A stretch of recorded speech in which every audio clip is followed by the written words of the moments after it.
Hello everyone, it's Shane Kanto, your Wasteland reviewer, and I'm here to review LX 2048.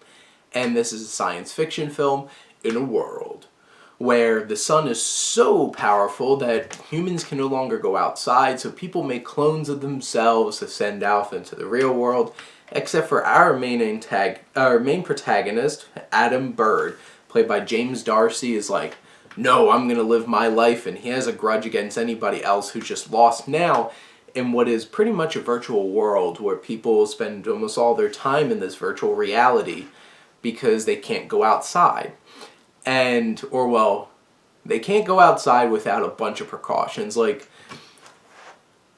from a conceptual standpoint, this world that's set up is really cool and interesting, and I really appreciated that. And writer-director Guy Marsh really captures that very well, and from a visual perspective, the effects are pretty impressive for such a small budgeted film. The visuals are very evocative. There's one particular shot of like him driving around in a hazmat suit in a convertible, and like basically everything outside just looks like bright orange. And it's just like shots like that, it's like I love that about science fiction. Just these strange things that you never think that you would see, but it just really is there, and this film really captures that.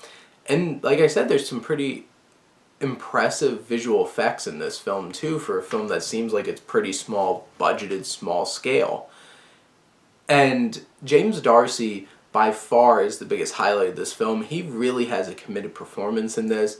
He brings a lot of energy and a very interesting dynamic and a lot of range, and I won't get into too much why he might have to show some range, but he definitely shows that, and chews the scenery a bit in some scenes, but he really goes there. Now, the film itself, like the story, the plot, there's a lot of themes about the idea of living in a virtual world, or replacing yourself with a clone.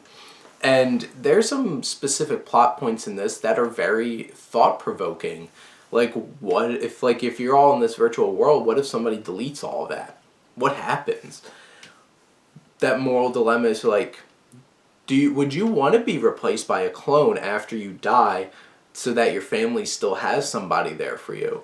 Or, which is honestly, this one's probably the most relevant today, in this moment of, are you willing to do the little extra uncomfortable and awkward things that you have to do to even be able to go outside and enjoy things? Like putting on a mask. So like, obviously that probably wasn't even thought of when they made this film, but that just registered to me in this, because he gets very defensive and very angry at people who just are so okay with just getting lost in this virtual world instead of living what's outside. And he's very clone phobic, and there's some interactions with that, and there's a lot of plot threads in this film, and a lot of the time is spent on him trying to get his kids back, and he's been thrown out, as you find out, because he was having an affair with basically a sex doll, but in virtual world, like, this was an actual virtual person, and it brings up those questions of like, is that an affair? Is that really cheating if it's just like this fake virtual thing that you're playing with? Where does that line stop between that and pornography, kind of thing? And it's really hard to get into a lot of the extremely melodramatic marriage issues that happen in this film, especially because Anna Brewster, the wife, now going to be ex-wife, is written to be so thoroughly unlikable. It's really hard to build any of that tension and sometimes question whether James Darcy's character is really at fault, because she's just a completely horrible person. And you don't really get a whole lot of empathy for her, so it makes it hard to have that contention there throughout the film.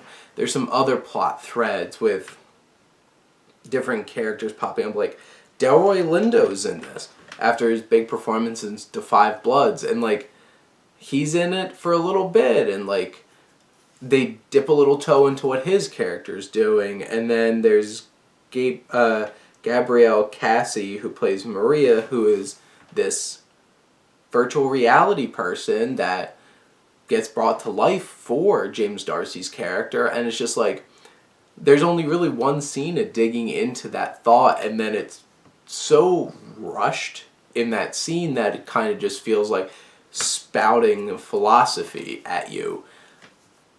There's certain things that don't work about this film. Not everything clicks, and it's definitely overstuffed with trying to do too much. But there's so many great things and great potential in here that I really enjoyed it, and the more I think about it, I'd want to watch this movie again. I really enjoyed LX 2048 as a sci-fi fan. It delivered a lot of things, and I think it really worked in a lot of ways. And it's not the most perfect film. It doesn't always work, and doesn't always drill home a well-realized and well-fleshed-out perspective on certain things. But it does present an interesting film for you to take in, with a lot of twists, a lot of different kinds of things going on, and a really cool world that's set up. So those are my thoughts on LX 2048. Let me know what you think, and let's talk some movies. But thank you as always for tuning in and supporting your Wasteland Reviewer.